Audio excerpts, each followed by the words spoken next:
கடந்த காலத்தை பொறுத்த வரைக்கும் குரு சனியோட பார்வையிலிருந்து குரு சண்டால யோகமாக செயல்பட்டதுனால நிம்மதி இல்லாத திருப்தி இல்லாத வாழ்க்கை தான் மகர ராசி என்பவர்கள் வாழ்ந்துருப்பீங்க. அப்போ கடந்த காலத்தை பொறுத்த வரைக்கும் சனி தன்னுடைய 3ஆம் பார்வை, 7ஆம் பார்வை, 10ஆம் பார்வையினால் உங்களுக்கு கெடுபலன் மட்டுமே கொடுத்துருப்பார். ஆனால் வரக்கூடிய குரு பயிற்சி பலன்கள் மூலிமா மிக சிறப்பான ஒரு பொன்னான காலமாக இருக்க போதுங்க. ஏன்னா ஒரு ராசியே குரு பார்க்குறார், மிக மென்மேல் நல்ல பலன் மட்டுமே கொடுப்பார். 5ஆம் இடத்துல சஞ்சரிக்கக்கூடிய குரு உங்கள் ராசியை பார்க்கறதுனால தொட்ட காரியத்தை ஜெயிக்கக்கூடிய காலமாக இந்த குரு பயிற்சி மகர ராசி என்பவர்களுக்கு இருக்க போகுது. குரு 5ஆம் இடத்துல இருந்தால் குழந்தைகள்னால தாய் தகப்பனுக்கு நல்ல பேர் கிடைக்க போகுது. குழந்தைகள் உயர்ந்த மதிப்பெண் எடுத்து கேம்பஸ் இன்டர்வியூ மூலிமா உயர்ந்த வேலைக்கு போக போகிறாங்க.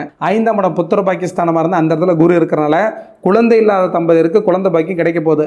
5ஆம் இடம் மனம் சார்ந்த பகுதி இருக்கிறனால உங்கள் வாழ்க்கையில் நீண்ட நெடிய நாட்களாக திருமணத்துக்கான முயற்சி எடுத்து திருமணம் தள்ளி போயிட்டு இருக்கக்கூடிய இளைஞர்கள் இளம்பெண்களுக்கு திருமணம் நல்ல முறையில் அமைய போகுது.